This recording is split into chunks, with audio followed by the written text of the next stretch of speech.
Ელენეთი, მოგესალმებით. მოგესალმებით. ძალიან დიდი მადლობა, რომ დღეს ჩვენთან ერთად ხართ და საუბარი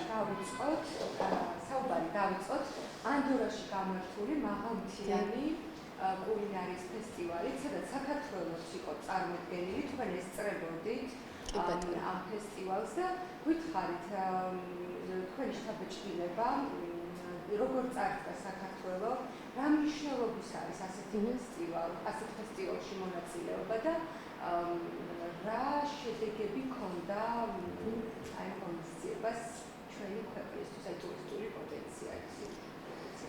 მოგესალმებით. ანდორის ფესტივალზე ვიყავით მიწვეულები ჩვენი ასოციაციით, გასტრონომიული და სოფლის ტურიზმის ასოციაციით, დადუნა ღლონტი, როგორც მას ჩვენი ასოციაციის დამფუძნებელი და ასევე დადუნას აქვს გუდაურში თავისი რესტორანი და მაღალმთიანი კულინარიის ფესტივალი იყო, ზუსტად ეხმიანებოდა მისი რესტორნის ფლობა და ისედაც დაინტერესდნენ ძალიან დადუნას გამოსვლით Madrid Fusion-ზე, როდესაც ვიყავით და მიგვიწვიეს მოკლედ და ძალიან მნიშვნელოვანი ფესტივალი იყო. ანდორა თვითონ ძალიან პატარა ქალაქი ქვეყანაა, ვერც დავარქმევდი ალბათ, მაგრამ მნიშვნელოვანი არის, რომ 10 მილიონ ტურისტს იღებს წელიწადში ანდორა, არის მაღალმთიანი კურორტი და ზუსტად ისინი მათმა მთავრობამ დააგეგმა, რომ გასტრონომიის განვითარება დაიწყონ და უკვე მეოთხე წელია, რაც სტარდება ეს ფესტივალი ანდორა თეისტი, რომლის ორგანიზატორები არიან ესპანელები, რომლებიც Madrid Fusion-ის ორგანიზატორები არიან, ასევე გასტრონომიკასი და სხვათა შორის ტურიზმის ადმინისტრაციამ ზუსტად ამ კომპანიას დაუკვეთა გასტრონომიის კვლევა და ველოდებით ამ შედეგს. ეს კოლაბორაცია ხდება მოკლედ ძალიან კარგი ჩვენი ესპანეთსა და საქართველოს შორის და ეს ანდორა თეისტიც ამის გამოძახილი იყო. თავად ფესტივალს რაც შეეხება, ესწრებოდნენ ძალიან მნიშვნელოვანი სტუმრები, ესეთი ბუტიკური სტილის ფესტივალი არის, სადაც ხდება კომუნიკაცია უშუალოდ ამ შეფებთან. შედარებით უფრო პატარაა ვიდრე რა თქმა უნდა Madrid Fusion და სხვა ფესტივალები, მაგრამ აქ უფრო აი დაახლოება ხდება გასტრონომიული სფეროსი და ძალიან მნიშვნელოვანი კონტაქტები წამოვიღეთ ჩვენ და გაგვიცნო ძალიან მნიშვნელოვანმა სფეროს მნიშვნელოვანმა ექსპერტებმა გაგვიცნეს.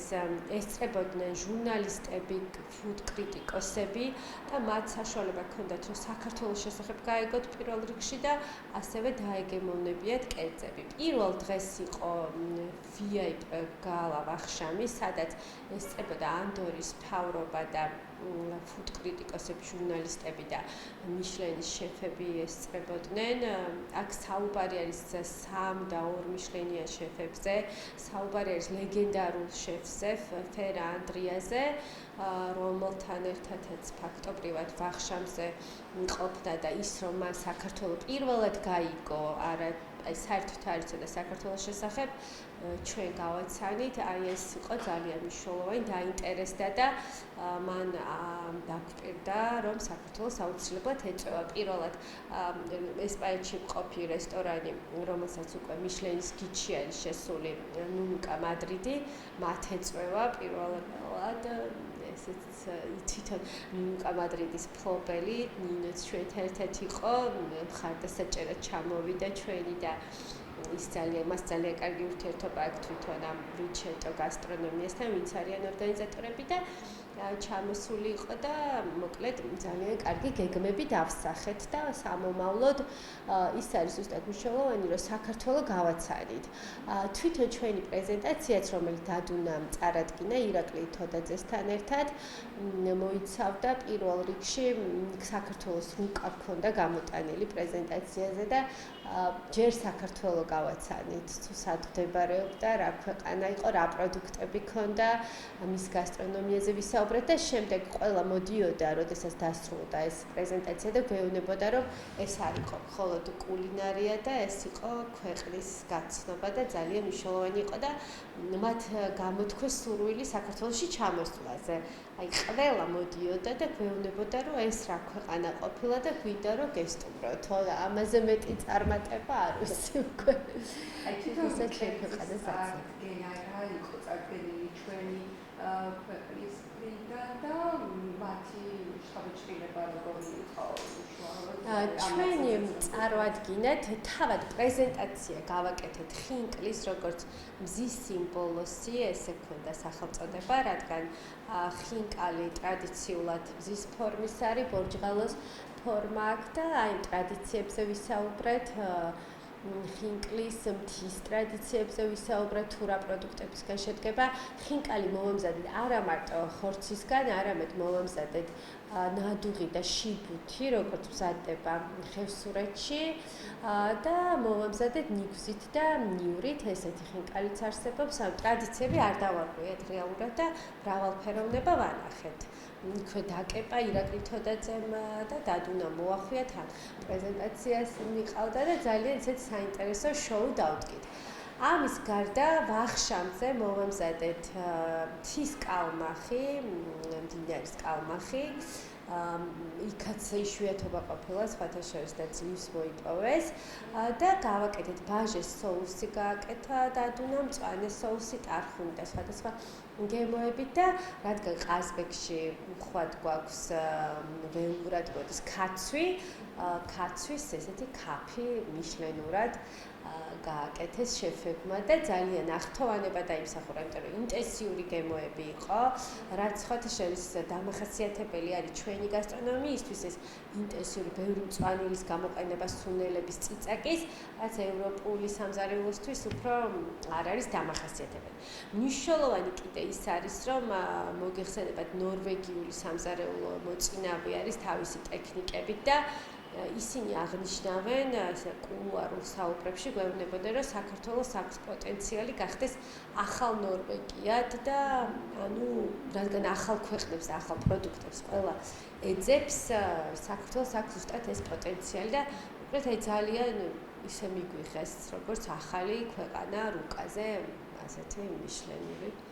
და ესეც კარგად რომ განვარტოთ, ამ ტიპის ფესტივალებში მონაწილეობა აი მნიშვნელობა მისი, რა მნიშვნელობას იძენს აი ამ ტურისტულ კონტექსტში.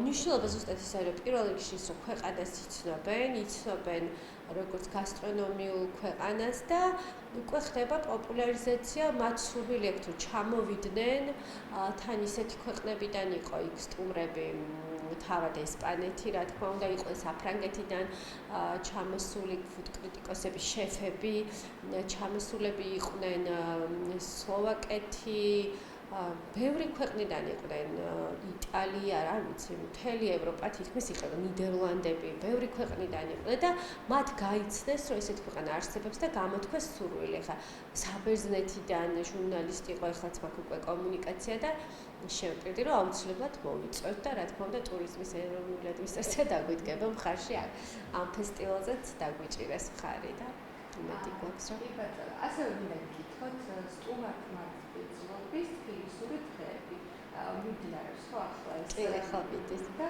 რომ გითხრათ რას გულისხმობს მისი ორგანიზება ტარდება რაც გულისხმობს და მნიშვნელობაც ამ დღეების კი ბატონო, მოკლედ ჩვენი იდეა იყო ასოციაციის გასტრონომიული და სოფლის ტურიზმის ასოციაციის თბილისის ეკონომიკური განვითარების სამსახურთან ერთად დავგეგმეთ ეს პროექტი ძალიან ხარში დაგვიდგნენ და ფაქტობრივად დაგვიფინანსეს. დასწრება არის უფასო შეფებისთვის და რადგან შეფ-ზარეულებისთვის თბილისური კერძები ზოგადად და თბილისური გასტრონომია არც ისე ცნობადია, გადავწყვიტეთ რომ ამის პოპულარიზაცია მოგვეხდინა, ასევე ღვინის დეგუსტაციები გვექნება და სწავლება, სემინარები, დღეს გვაქვს ზუსტად ჩანიშნული ანა გოდაბრელიძესთან ერთად შევარჩიეთ ძალიან კარგი ტრენერები. გუში მქონდა თბილისური კერძები გავაცოცხლეთ, ტური მქონდა გასტრონომიული და ასევე გვექნება ძალიან საინტერესო სემინარი ხათუნა ბაკურაძესთან ერთად ქართულ დესერტებს გავაცოცხლებთ და ახალ ქართულ დესერტს შევქმნით თბილისურს და ესეთი საინტერესო პროექტია და ეს ჯერ დასაწყისია და იმედოვნებს, რომ ძალიან კარგი გამოხმაურება ქონდა და აი დანარჩენი დღეები ძალიან საინტერესოდ ჩაივლის. ბოლოს ვამთავრებთ 1 ოქტომბერს, სადაც ქართული პურის დღე გვექნება, ქართული ხორბლებით, ენდემური ჯიშის ხორბლებით. ლაგაზასთან ერთად, ლაგაზა იქნება, შოთა ლაგაზიძე იქნება ტრენერი, რომელსაც თვითონ მოყავს ენდემური ჯიშის ხორბლები და ძალიან საინტერესო დღე გველოდება. ამის გარდა გვექნება თევზის მასტერკლასი, ვინაიდან თბილისი ზოგადად მეთევზეობით ძალიან გამოირჩეოდა, მტკვარში მოიპოვებოდა სხვადასხვა თევზი და ეს ისტორიულად ამის აღდგენა გვინდა, ჩვენ ვიმუშავებთ თევზის წიგნზე და თევზის დამუშავებას ვასწავლით, სადაც ირაკლი თოდაძე იქნება ისევ ჩართული შეფი და ძალიან საინტერესო დღეები გვექნება და ასევე გვყავს მოწვეული ხორცის მასტერკლასზე. ხორცი ცოტა რთულად გვაქვს ჩვენ მოგეხსენებათ დამუშავება, კარგად არ ვიცით და გვინდა რომ ეს ტრენინგი ჩავატაროთ და ფრანგი შეფი ჩაგვიტარებს ამ მასტერკლასს. ანუ განკუთვნილი არის შეფებისთვის და მოყვარული კულინარებისთვის, ვისაც აინტერესებს დამწყებები. სურვილს აქვს შესაძლებლობა რომ დაესწროს. კი ბატონო, ნებისმიერ სურვილს აქვს შესაძლებლობა დაესწროს და უფასო არის სემინარები, რადგან თბილისის მერიის ეკონომიკური სამსახური აიღო თავის თავზე ეს. და მნიშვნელობასაც რო გავუსვათ ხაზი. მნიშვნელობა ის არის, რომ ნელ-ნელა დავიწყებთ ამ ტრენინგებს, სწავლებას, სემინარებს, განათლება რა ყოველთვის და პოპულარიზაცია, ეს არის ძალიან მნიშვნელოვანი და ნელ-ნელა ვფიქრობთ, რომ ძალიან მოეწონათ და ეხლა მაგალითად გიდებმაც გთხოვეს, რომ იქნება თბილისური გასტროტურებიო შეგვასწავლოთო, რადგან გასტრონომი ძალიან ბევრი არის დაინტერესებული და კულინარიული ტურების შეკვეთები გვაქვსო და იგივე გვინდა რომ ჩავატაროთ ასევე მენეჯერებისთვის გავაკეთოთ ტრენინგები. იქ სადაც გვაქვს სისუსტე, აი იმის აღმოფხვრა გვინდა ესე ნელ-ნელა რომ ტრენინგები ჩატარდეს. კი ბატონო. თეთი ასევე ვიკითხოთ ზაფხულის ტურისტული სეზონის შესახებ. როგორ ჩაიარა, რამდენი წარმატებული იყო ეს სეზონი და აი ტურისტების მხრივ შემოსავლების მხრივ რა სურათია თქვენში ფასებით ამ ნაწილში? რეალურად ძალიან ბევრი ტურისტი იყო, წელს მართლაც კარგი წელი იყო, შეიძლება ითქვას. გასტრონომიულად არის ადგილები, ხა სხვადასხვა რეგიონებში მაქვს კომუნიკაცია, ვისთანაც ძალიან კარგი სეზონი იყო და არის სამეგრელოში მქონდა მაგალითად კომუნიკაცია, რომ ზაფხული იმის მიუხედავად ბევრი ხალხი იყო შემოსავლების მხრივ, რომ წინა წელი ჯობდაო, მაგრამ ეხლა სექტემბერიო ძალიან კარგად დაიტვირთაო, რეალურად კარგად შევაფასებდი, კარგი წელი იყო ნამდვილად ნორმალური.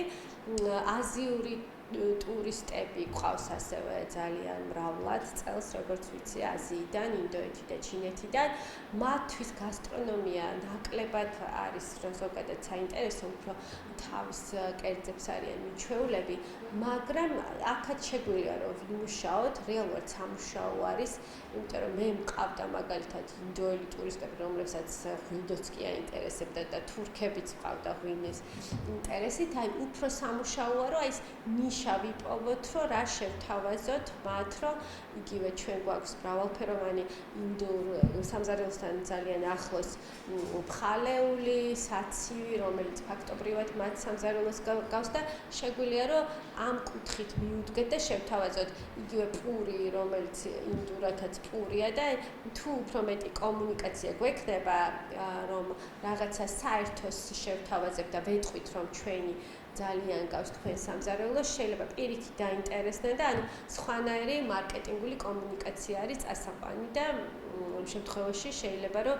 ისინიც უკვე მოვიზიდოთ და ძალიან საინტერესო შეიძლება შეიფუთოს ინდოელებისთვისაც, რადგან ძალიან ბევრი იყო წელს და რაც შეეხება ჩვენი ბაზრები ძირითადად არის ევროპა, ამერიკა და სხვათა შორის წელს შევამჩნიე, რომ ახალ ზელანდიიდან ყავდა სტუმრები და ავსტრალიიდან, რაც ძალიან გასახარია ნამდვილად და ახალი ზელანდიიდან დაიგეგმა კიდე მომავალ წლისთვის სტუმრების ჩამოყვანა ახალი ზელანდიიდან და ავსტრალიიდან და ეს ძალიან კარგია ჩემი აზრით, მნიშვნელოვანია. ძალიან დიდი მადლობა კიდევ ერთხელ, რომ